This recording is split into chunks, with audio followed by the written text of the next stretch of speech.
My brother ruined my life, and my parents took his side. Now he's begging me to save him from our. That was the voicemail I received at 3:17 a.m. just last week. I hadn't spoken to my brother in nearly 3 years. Not since the last time he used my name to secure a business loan that never existed. When I pressed play, his voice trembled less from guilt than desperation. He said he needed me. He said it wasn't safe anymore. That something was going to collapse. And this time, he couldn't fix it without me. I didn't delete the message. I didn't respond. Either. Because before I tell you how I answered, you need to understand everything that led to this moment. My name is Giovanna Fletcher. I'm 34. And I used to work as an internal communications director for an energy conglomerate in Seattle. Now, I live in San Diego. And I write. Not fiction. Not exactly. I write what people are too afraid to admit happened to them inside the walls of their own families. And I didn't start doing that because I'm brave. I started because the version of my life I had carefully built one where I could outrun the damage collapsed so completely. I had no other choice but to face the truth. I was born into what others might have called a lucky family. My father Harold owned a commercial roofing company that did well enough to get us a big corner lot house in Portland before we moved to Seattle. My mother Margot stayed home, raised us, attended every PTA meeting, and wore pearls to church. On Sundays, we matched in pastel. My little brother Leonardo came 3 years after me, a colicky baby who turned into a beautiful boy with a loud laugh and reckless charm. From the outside, we were the Fletcher family, organized, polished, perfect. From the inside, I was just a fixture, a function. The older daughter who never needed help because she was always helping someone else. I got good at being needed. I made it a point to win spelling bees. Then debate tournaments. Then scholarships. I skipped parties to write articles for the school paper. I ironed my brother's shirts when he forgot he had presentations. I covered for him when he crashed our neighbor's car at 16 and couldn't face Dad. I defended him when he failed out of community college and told people he was just between paths. I didn't realize that I wasn't being helpful. I was being erased. Slowly, quietly, but intentionally. Every time Leo made a mistake, they spun it as growth. Every time I succeeded, they dismissed it as luck. And the worst part is, I bought into it. I told myself, being overlooked meant I was strong, that not needing anything was power. At 28, I landed my dream job. At 30, I was leading teams. At 31, I was negotiating corporate mergers, flying between time zones, running performance coaching for executives, twice my age. I didn't even flinch when my parents called to ask if I could co-sign a small real estate loan for Leo's new green surf company, because I thought stupidly that they were finally trusting me. What they didn't say, not until much later, was that they had defaulted on 3 previous loans already, and that this one was in my name. They used the business as a front to cover debts he owed to private lenders. My signature had been forged, not once, but 3 times. The only reason I found out was because my mortgage application for a home I had saved for fell through due to unknown liabilities. The shame I felt sitting across from the loan officer that afternoon was bone deep. I could read the pity on her face. That polite, professional tone that says, "You look like someone who should know better." And I did know better. I just didn't want to believe that my own family had used me like that. I confronted my parents the same night. My father said it was complicated, that they always intended to repay the balance. My mother cried, said Leo had been going through so much, and couldn't I just understand, just once, what it was like to love someone who constantly failed. I remember standing in the kitchen, staring at a photo of our family on vacation in Lake Chelan. I was 15 in the picture, holding Leo's backpack, smiling wide, while my parents both leaned toward him. The metaphor wasn't subtle. I left that night, with a silence that split me in 2. I quit my job 2 weeks later. Not because of them, but because I realized I had built my entire career around the idea that I had to prove I was worth something. I had nothing left to prove. I just didn't know what I wanted instead. That was the bottom for me. Sitting alone in a 1-bedroom apartment I couldn't afford anymore. Holding a rejection letter from the mortgage company. reading legal documents from my own bank that said I might be liable for $112. 0-inch fraudulent loans. Not because I was reckless, but because my family had decided I was convenient. And then came that voicemail. Leo's voice, shaking in the dark. The week I left Seattle felt like stepping off a cliff with no promise of a landing. I broke my lease. I sold what furniture I could, and moved into a furnished rental in San Diego with just 3 suitcases and a box of books. No farewell parties. No public declarations. I told my team I was pursuing freelance projects, which was only partly true. The fuller truth was that I didn't know what I was pursuing, only what I was running from. What I did know, with unshakable clarity, was that I couldn't keep pretending my family hadn't broken something essential in me, and I couldn't keep rebuilding my life on ground that kept shifting beneath my feet. For the first 2 months, I woke up every day with a pit in my stomach, the kind that forms when you realize your survival strategy has become your prison. I had spent years excelling in rooms that didn't see me, defending people who weaponized my loyalty, and striving for approval I would never receive. Without that cycle to keep me moving, I wasn't sure who I was anymore. I signed up for therapy because I needed someone to help me name the grief I couldn't explain to my friends. Doctor. Olivia Greer didn't flinch when I told her the truth on our first call, that I hadn't spoken to my brother since I discovered the forged loan. That my parents told extended family I was going through something when I refused to cover Leo's debt. That I still felt guilty walking away, even when I knew I had been used. She nodded quietly, then said something that lodged deep in my chest. It's not your job to hold together the story your family tells about themselves. It took weeks for those words to fully register. In the meantime, I wrote. Not professionally. Just journals.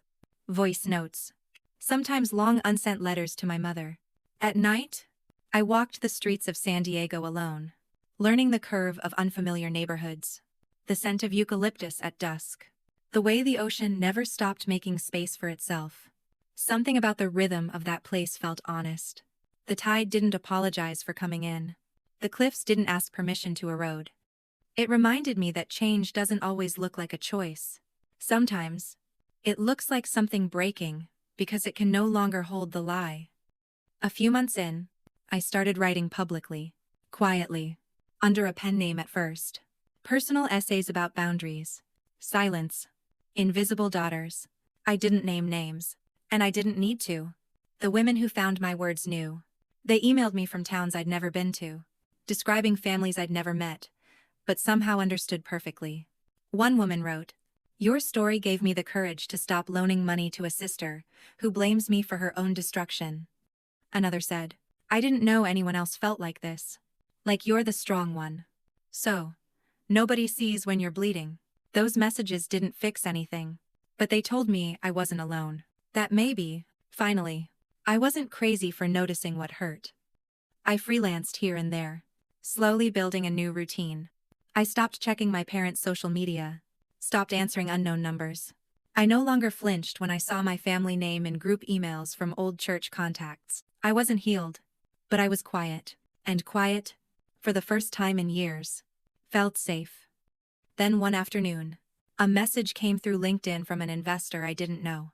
He thanked me for our previous meeting and said he looked forward to seeing my co-founder pitch again next quarter. Confused, I scrolled back. He had clearly mistaken me for someone else, or so I thought. But then he mentioned Fletcher Greenwave, and my stomach sank. That was the name of Leo's company, the one he started after our fallout. I had never attended a single investor meeting. I had no involvement in the business, but my name was apparently on the brand's deck. I clicked the attached pitch file. There it was. My name. My job title outdated but recognizable. My face, scraped from an old company retreat.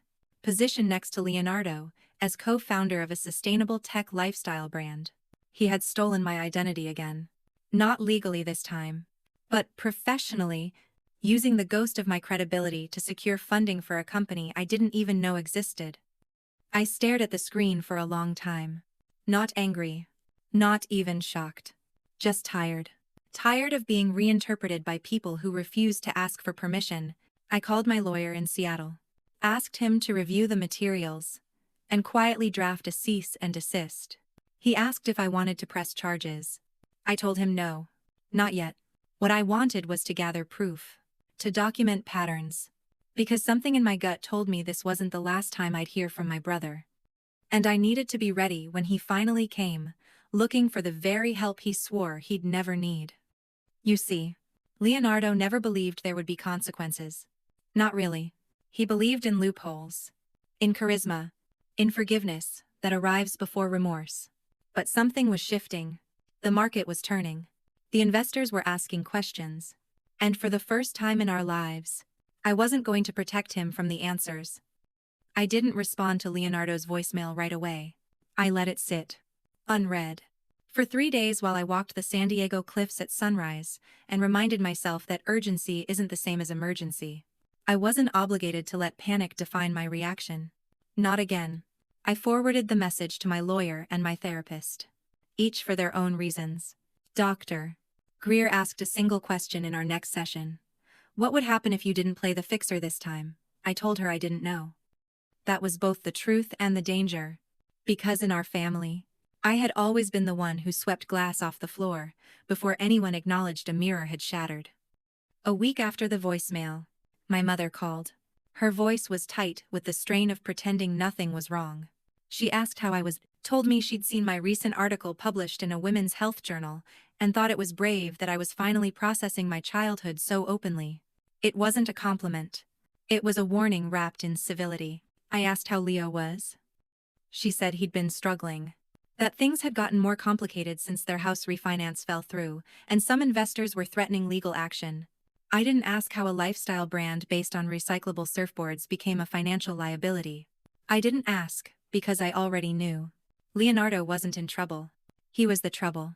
And for the first time, our parents were no longer able to hide it. I ended the call politely. I didn't offer help. I didn't take the bait. Later that night, my father emailed me directly. A simple subject line: we need your guidance. No apology. No preamble. Just a list of debts, a scan of a legal threat from an investor in Arizona, and a passive-aggressive sentence at the bottom that read, "If we'd had your support from the beginning, this wouldn't have happened." I stared at that line for a long time.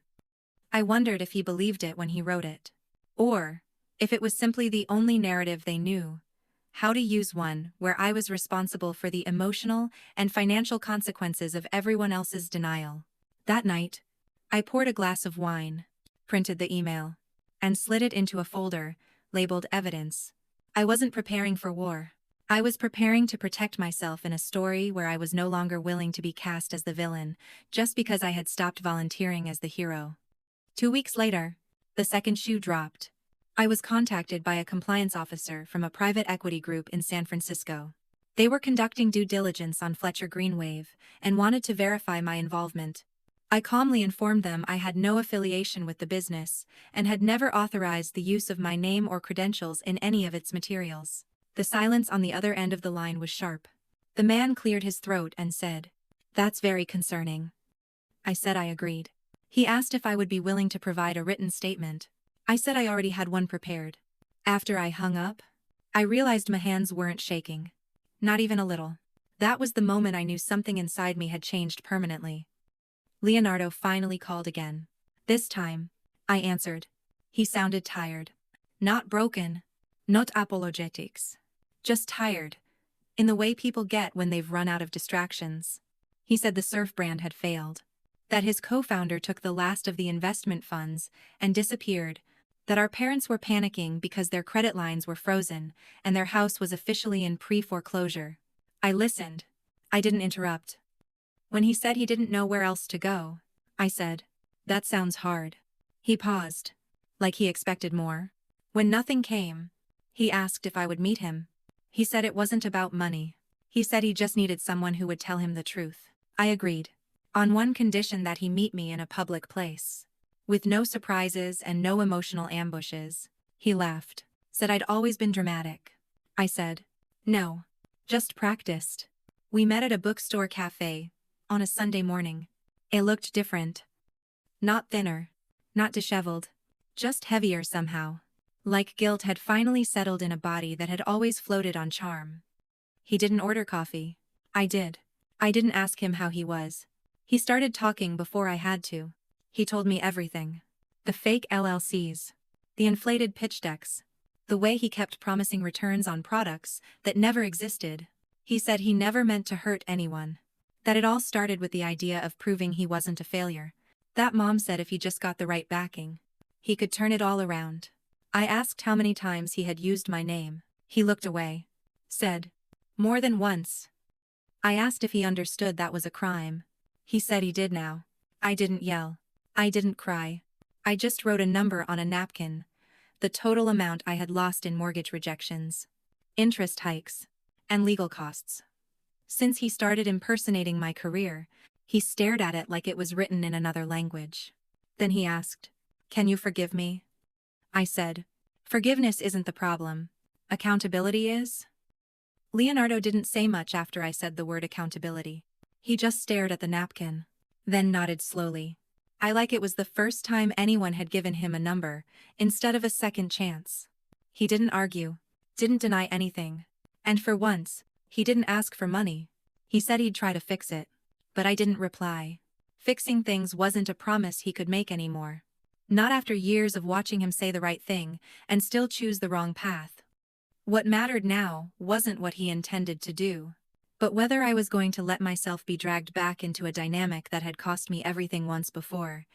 I thanked him for meeting, stood up, and left. I didn't hug him. I didn't offer advice. I didn't look back. That silence. The kind that comes when you break a pattern. So old, it feels like a birthright. I was louder than any closure I could have asked for. 3 days later, I received an envelope in the mail. No return address. No. Note. Inside were copies of legal forms, bank accounts, credit lines, business registration papers. Every single one had my name forged somewhere, some signatures in handwriting I didn't recognize, others clearly copied from old HR paperwork from my corporate job. I forwarded everything to my lawyer. That evening, I sat on my balcony overlooking the city and finally let the ache settle. It wasn't the kind of pain that made you cry. It was colder than that, duller. Like a long-held muscle tension you didn't even realize you'd been carrying. My family had stolen pieces of my identity in more ways than one. First emotionally, then financially. And for the first time, I wasn't confused about whether it was unintentional. They knew what they were doing. They had known for years. Dr. Greer and I spent our next session drawing timelines. One for my financial damage.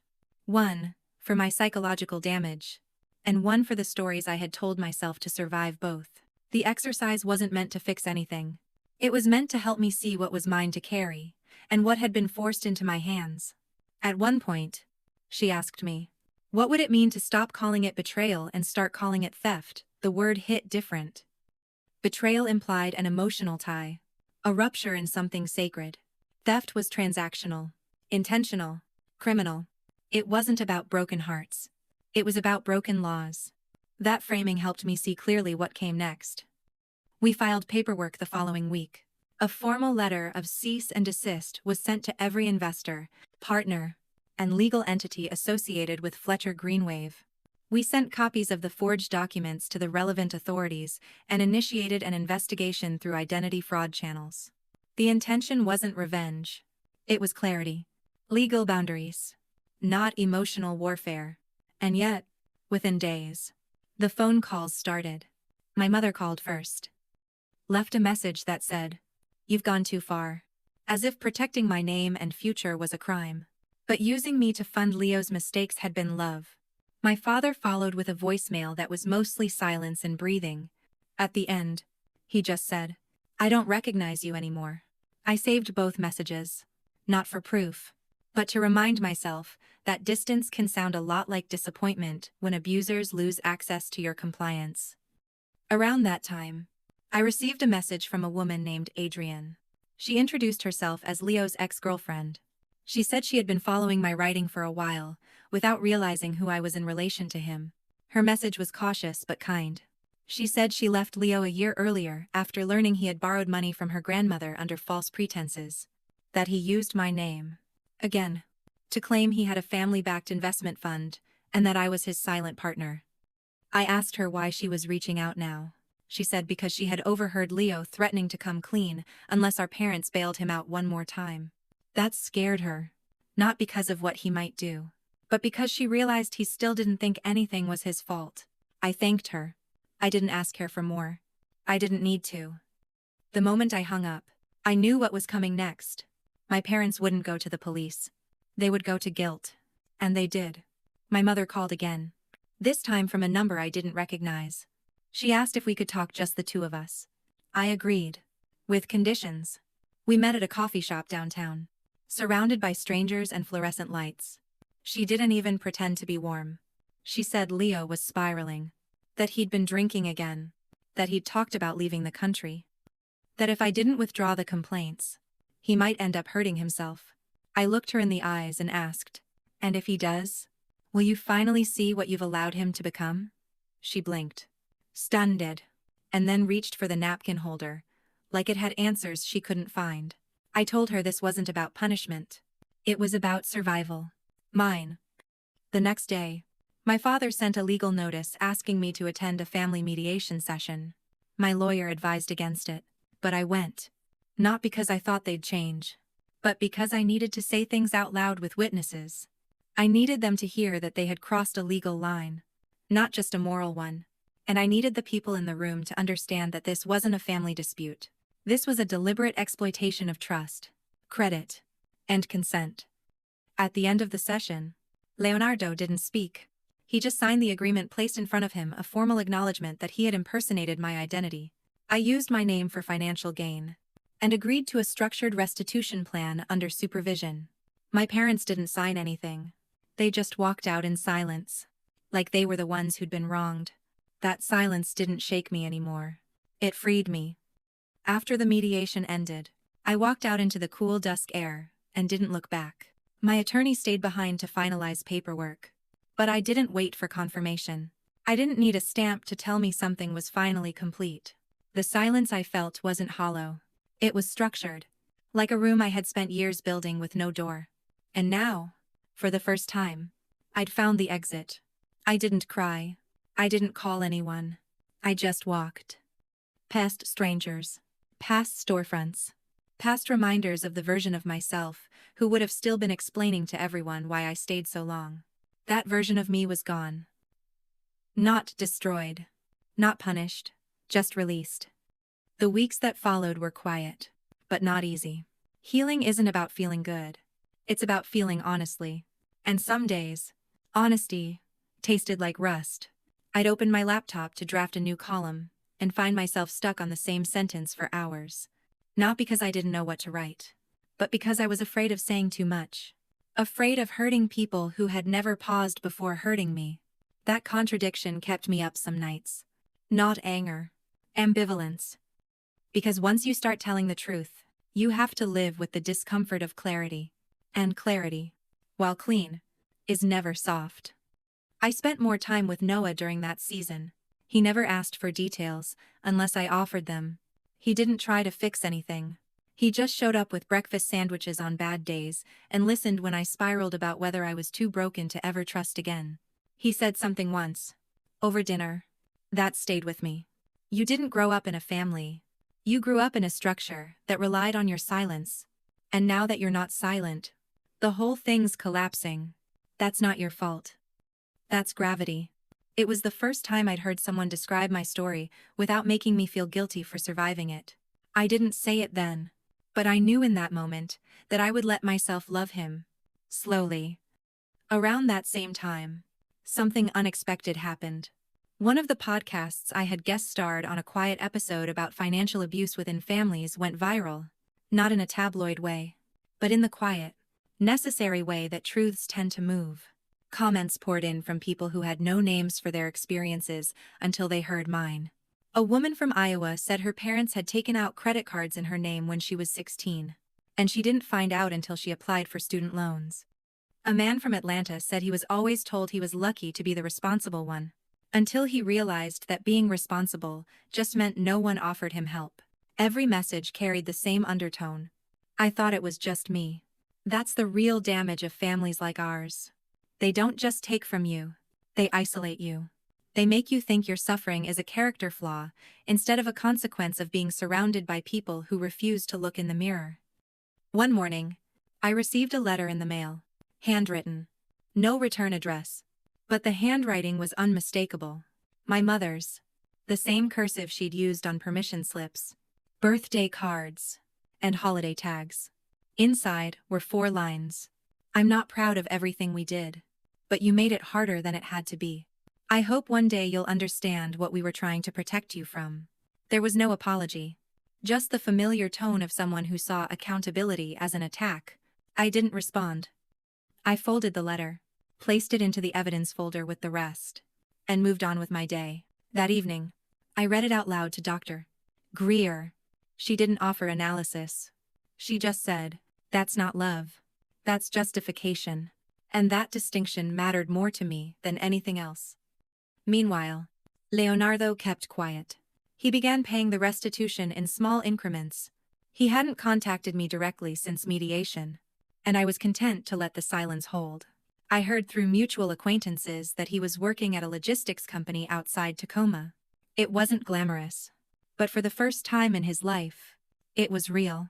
No investors, no pitches, just hourly work and a used car that didn't belong to someone else. I didn't celebrate it, but I noted it. Because it meant that somewhere in him, something had shifted. Not necessarily transformed, but cracked enough for the light to start leaking in. Professionally, things started to change. 2. My writing gained traction. I was invited to speak on panels about financial boundaries and invisible daughters. I was offered a book deal. Nothing fancy. Just a modest advance, and the freedom to write what I needed to say, in my own words. I said yes. Not because I wanted to be famous, but because I wanted the next woman sitting in silence at her kitchen table, wondering if her family's dysfunction was her fault, to know she wasn't crazy. She wasn't alone. And she didn't have to keep pretending that love and harm were the same thing. And through it all, the voice in my head that used to whisper, "Don't make a scene," got quieter. It didn't disappear, but it stopped being the loudest one. About 8 months after the mediation, I received a message from Leonardo. It wasn't long. Just 2 sentences. "I've been sober for 90 days. I know that doesn't fix anything, but I wanted you to know." I didn't reply right away. I read it. Then I reread it. And then I put my phone down and went on with my day. There was a time I would have jumped at that message. Offered encouragement. Sent a book. Asked if he had a sponsor or a plan. But that time had passed. Because now, I understood something that used to terrify me. Growth doesn't require an audience. And survival isn't the same thing as connection. That evening, I told Noah. He didn't say much. Just nodded and asked if I felt anything. I told him I did. But it wasn't relief. It was distance. Like watching a storm in the distance you once lived inside.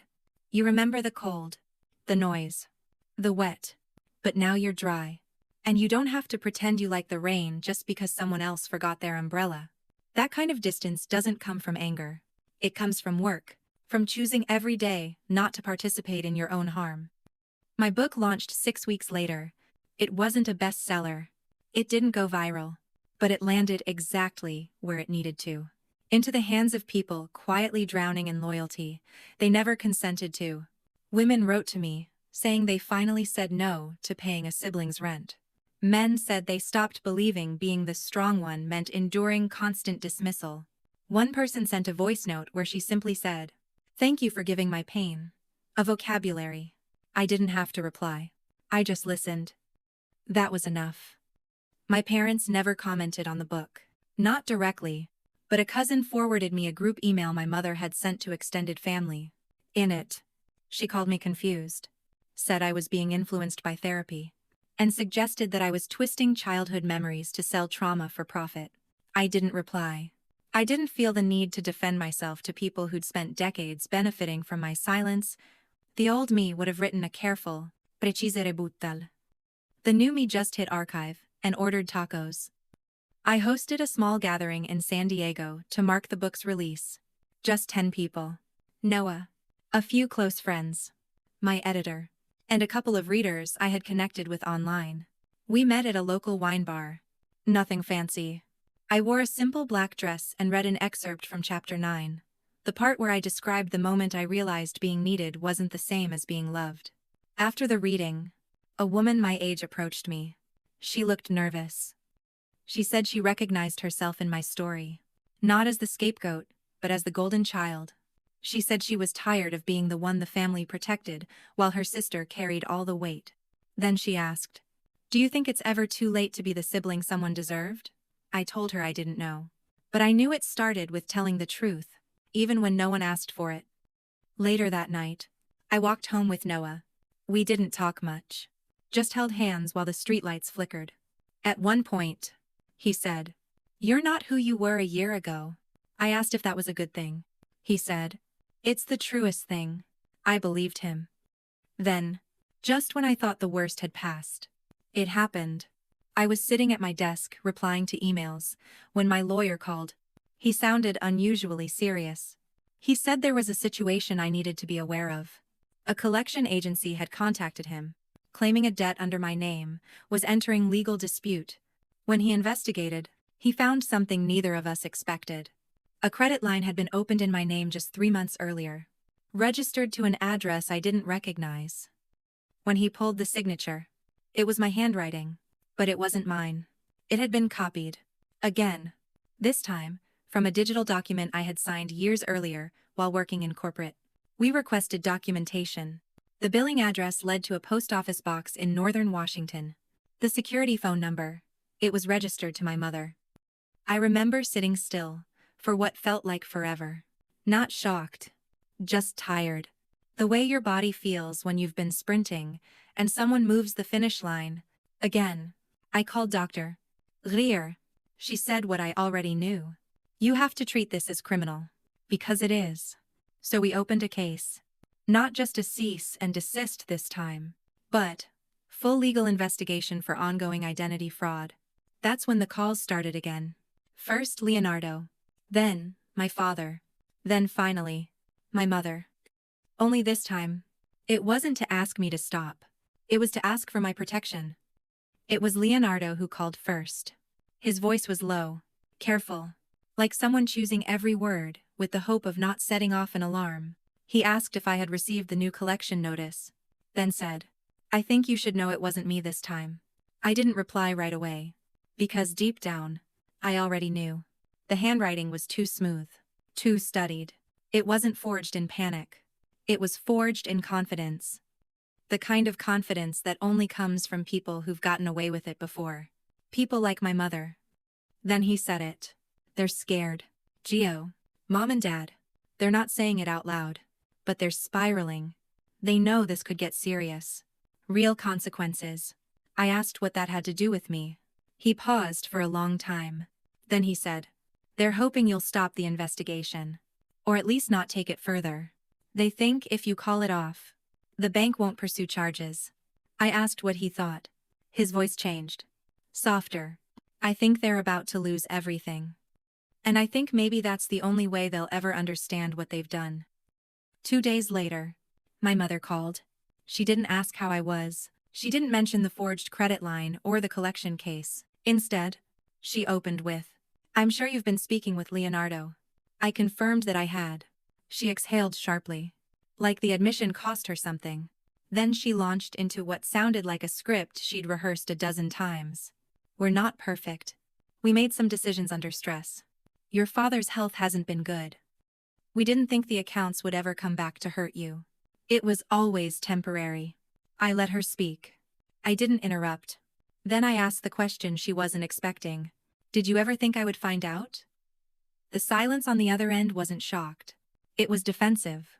"We didn't think it would matter once you were doing well," she said. "You were always fine. Giovanna. You didn't need as much as Leo did. You had your job, your own money, your everything." That word echoed. Everything. As if independence justified exploitation. As if stability was a permission slip to be stolen from.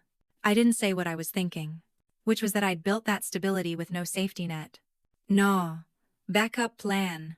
No one ever offering to catch me if I fell. I built it because I had to. And now they wanted me to use it, to rescue them. Again. That night, I met with my attorney. We discussed the legal path forward. He said there was enough to press criminal charges, especially now that it was a repeat offense. He asked if I was ready for that. I told him yes, but not because I wanted to see them punished. Because I finally understood that protecting myself didn't make me cruel. It made me free. And freedom, I was learning, required clarity, even when it came at a cost. The day I officially filed the affidavit was quiet. No camera flashes. No confrontations. No dramatic courtroom scenes. Just a notary, a signature, and a slow breath. I didn't realize I had been holding for years. Afterward, I took myself to lunch. Nothing fancy. Just a sandwich, a glass of water, and the simple act of eating without anxiety curling in my stomach. It felt like rebellion. A week passed before the fallout began. My father sent an email titled "Reconsider." It wasn't long. Just a few lines accusing me of breaking the family apart, of turning on them when they were at their lowest. He didn't mention the credit lines, the forged documents, or the years of manipulation. Just pain, his pain, centered, curated, framed as if it were the only story that mattered. I didn't reply. Because I had finally accepted that guilt is the currency of dysfunctional families, and I was done spending it. Then, one evening, as the sun dipped low over the water and my phone buzzed with an unknown number, I answered without thinking. It was Leonardo. He was quiet at first, then said, "I think they're serious this time. About losing the house. About going to court. Mom's asking if you'll talk to the prosecutor. Say it was a misunderstanding." I asked if he thought it was. "No," he said. "It wasn't. I just think she's scared. And she's never been good with fear." I almost felt something. Almost. But what I felt wasn't sympathy. It was recognition. I had lived with that fear for most of my life. Fear of making a scene. Fear of asking for too much. Fear of being told I was ungrateful, unkind, too independent for my own good. And now that fear belonged to them, not because I wished it on them, but because they had created it. They had built a world where love was conditional, loyalty was demanded, and forgiveness was currency they could spend at will. And now, that world was collapsing. I told Leonardo I couldn't intervene. That I wouldn't. He didn't argue. Just said, "Okay." I figured. But I had to try. Then, before hanging up, he added, "I'm sorry. For what it's worth." And this time, I believed him. Not because it was enough, but because he didn't ask for anything in return. The investigation moved forward, quietly, but steadily. I didn't attend every hearing or meeting. My lawyer handled most of the back and forth, and I trusted him to protect what needed protecting. Meanwhile, I focused on my work, my relationships, and the new spaces I had carved out for myself. That's the thing no one tells you about detaching from toxic family patterns. It's not just about cutting off contact.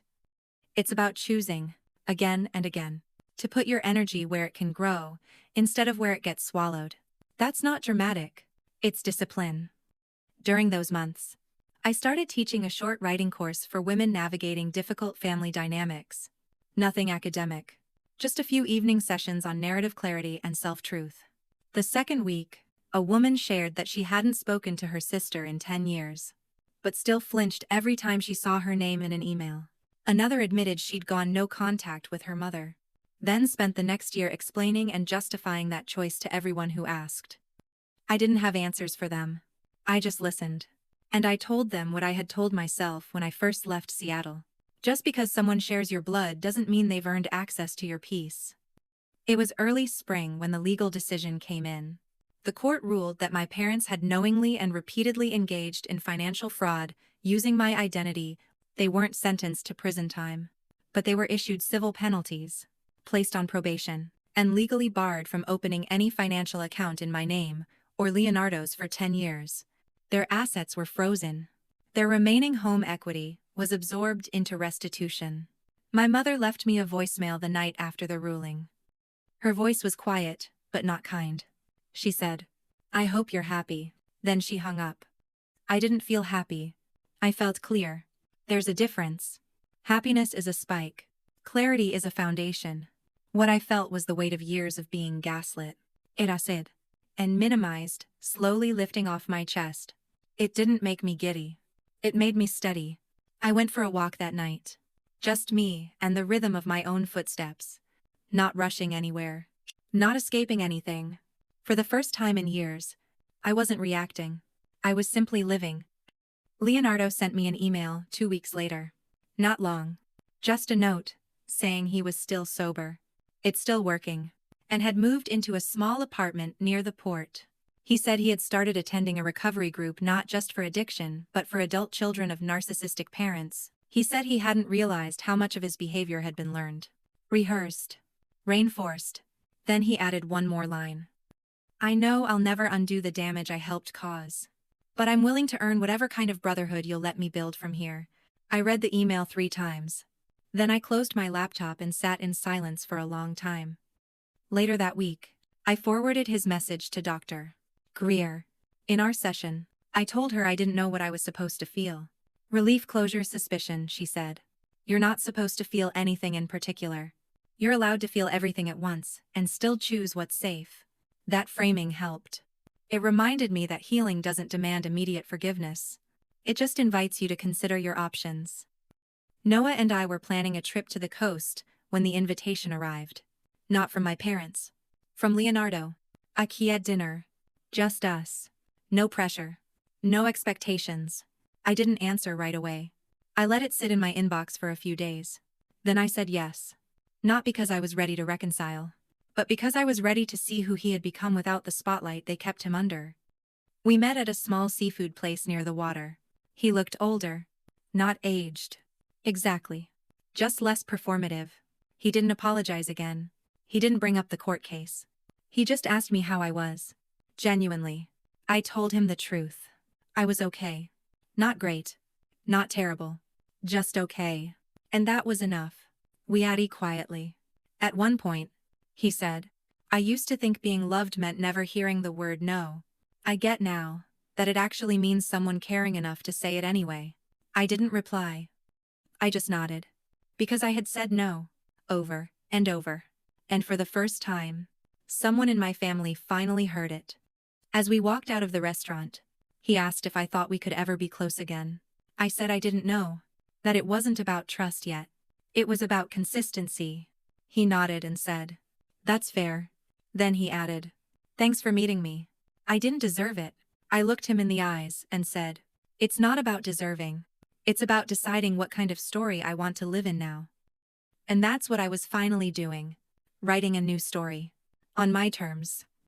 The months that followed were calm, in a way I had never experienced before. Not calm, like silence. Calm like steadiness. Like waking up and realizing your first thought wasn't about bracing for impact. Like cooking dinner without flinching at every notification sound. Like choosing what to do with your time instead of spending it untangling someone else's disaster. I didn't fill the quiet with noise. I let it stay quiet. It taught me things I never had space to learn before. Noah and I started taking weekend drives down the coast. Stopping at thrift stores. Used bookstores. Cafe. It wasn't glamorous. It was honest. I'd sit with a cup of coffee, watching him flip through old architecture books, and feel something unfamiliar settle in my chest. Not adrenaline. Not relief. Just presence. The kind that isn't performative. The kind that doesn't demand explanation or apology. One afternoon, I told him I wasn't used to being this still. He smiled and said, Still doesn't mean stuck. Sometimes it means safe. And I believed him. Meanwhile, my book kept moving through quiet channels. Not a bestseller. Not trending. Just passed hand to hand. Email to email. People started inviting me to speak. Not on stages. But in community centers. Therapy groups. Financial literacy programs. One night after a session at a local women's shelter, a teenage girl came up to me and said, You don't sound angry. Is that on purpose? I told her the truth. I had been angry for a long time. But anger, when held too long, calcifies into identity. And I didn't want to live as someone who had to stay mad to stay valid. I wanted peace that didn't erase the pain, but refused to let it script every word I said. Then, in early autumn, I received a letter. Not from my parents. From a nonprofit organization in Seattle. It said someone had donated a significant amount of money in my name.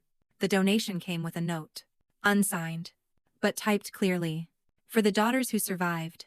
For the sons who stopped apologizing. For the children who broke the pattern. There was no name. But I knew who it was. It was Leonardo. It had to be. And even if it wasn't, it felt like a full circle moment. Like someone finally understood what the story had always been about. Not revenge. Not retribution.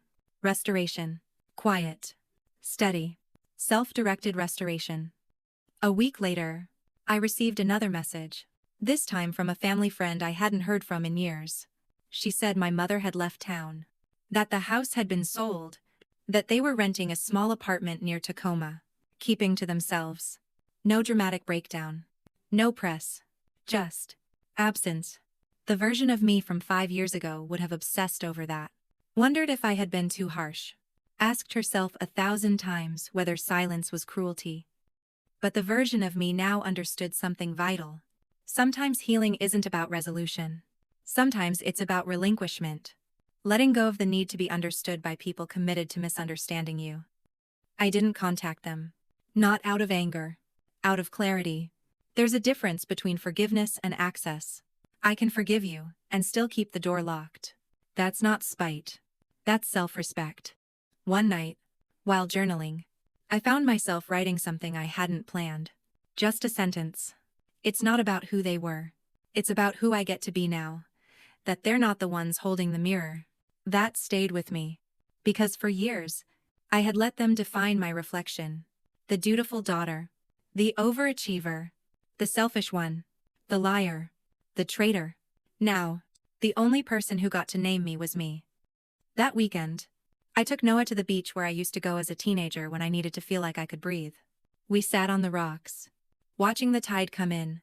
I told him this was where I once stood the night I decided I'd leave Seattle for good. He looked at me for a long time and said, "You didn't just leave. You reclaimed." I smiled. Because reclaiming isn't loud. It's not a speech. It's not an Instagram post. It's a slow, intentional decision to choose yourself, again and again, even when no one claps for it. As the sun dipped behind the horizon, casting everything in gold, I realized I wasn't waiting for an apology anymore. I wasn't waiting to be proven right. I wasn't even waiting to feel better. I had already arrived. Months later, I found myself back in Seattle, not for them, but for me.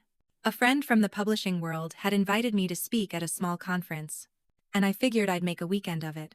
I stayed in a modest rental near Green Lake, not far from the house where I grew up. I didn't drive past it. I didn't need to. I knew they weren't there anymore, and I had nothing left to find in its walls. But I did walk past the bakery where I used to sit after school, where I once wrote poems on napkins and convinced myself that one day, I'd live far away and no one would control my story again. And I realized I had kept that promise. Not just the part about distance, but the part about ownership. I wasn't surviving anymore. I was narrating. At the conference, I sat on a panel with 3 other women, all of whom had written memoirs about personal upheaval. One of them asked, "Do you believe forgiveness is necessary for healing?" I waited before answering. Then I said, "I think healing is about integration, not erasure. I don't need to rewrite what happened to feel whole. I just needed to stop handing it the pen." The room was quiet after that. The kind of quiet where everyone is holding something up to the light inside themselves, checking for cracks. After the panel, a man about my father's age approached me and said, "I have a daughter your age. We had a falling out years ago. Your story made me wonder if maybe she was right to walk away." He didn't ask for advice. He didn't try to make himself the center. He just stood there, open. And I realized something else. Sometimes the stories we survive don't just help us find peace. Sometimes they give someone else permission to stop hurting the people they love. The next morning, I walked through Pike Place Market before my flight home. I bought a bundle of tulips, a small jar of honey, and a hand-carved wooden spoon I didn't need but liked the weight of. I stood by the water for a long time, watching the ferries move back and forth, knowing the city hadn't changed, but I had. I didn't feel triumphant. I felt rooted. Like the part of me that once begged to be seen by people who refused to look had finally stopped asking. Noah picked me up at the airport that evening. On the drive home, I told him about the panel, about the man, about the market. He didn't say much, just reached for my hand at a red light and held it. And I thought, this is the difference. This is what life feels like, when your peace isn't a performance. It's a choice. Key it, daily. Deliberate. Weeks passed. Then one night, while cleaning out an old drawer, I found a photo of my brother and me, from when we were small. Maybe 7 or 8. We were sitting on the front steps. Our knees scraped. Holding popsicles. Our faces sunburned and laughing. I didn't cry. I didn't rip it up. I just stared at it and whispered to the girl in the picture. You made it. Because she had. Even if no one had protected her back then, she had grown into someone who knew how to protect herself now. I put the photo back in the drawer. Not to forget. Not to cling. Just to honor the fact that it existed, and that it no longer defined me. Soana, my parents never apologized. Not really. They didn't write letters. They didn't attend therapy. They didn't suddenly become different people. And I didn't need them to. Because I stopped waiting for someone else to deliver the ending I deserved. I wrote it myself. And now, years later, I've learned that the real revenge isn't silence. It isn't success. It isn't proving them wrong. It's living in a way that doesn't revolve around what they took. It's building joy without asking permission. It's laughing without scanning the room first. It's trusting someone who never demanded that you shrink to fit. I don't know where my parents are now. I don't ask. I don't search. I don't listen for updates through people who used to whisper. That chapter is closed. Not with bitterness. Just with boundaries. But sometimes I wonder what happens to people who spend their whole lives writing over someone else's pages when they finally run out of ink. And maybe that's a question worth asking.